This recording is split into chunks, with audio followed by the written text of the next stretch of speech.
আমার সেই গল্পটা এখনো শেষ হয়নি। শোনো, পাহাড়টা আগেই বলেছি ভালোবেসেছিল মেঘকে, আর মেঘ কিভাবে শুকনো খটখটে পাহাড়টাকে বানিয়ে তুলেছিল ২৬ বছরের ছোকরা, সে তো আগেই শুনেছ। সেদিন ছিল পাহাড়টার জন্মদিন। পাহাড় মেঘকে বললে, আজ তুমি লাল শাড়ি পরে আসবে।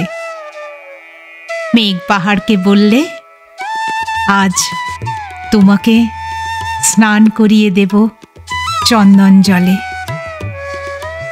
ভালোবাসলে নারীরা হয়ে যায় নরম নদী, পুরুষেরা জ্বলন্ত কাঠ।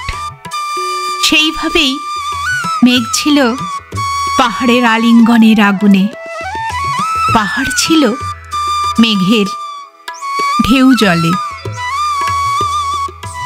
হঠাৎ আকাশ জুড়ে বেজে উঠল ঝড়ের জগঝম্প। ঝাঁকড়া চুল উড়িয়ে ছিনতাইয়ের ভঙ্গিতে ছুটে এলো এক ঝাঁক হাওয়া।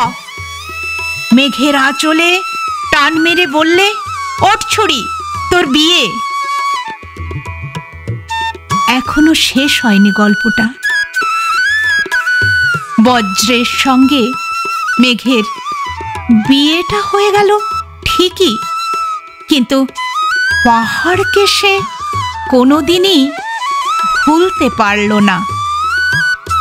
বিশ্বাস না হয় তো চিরে দেখতে পারো, পাহাড়টার হাড় পাঁজর ভিতরে থই থই করছে শত ঝর্ণার জল।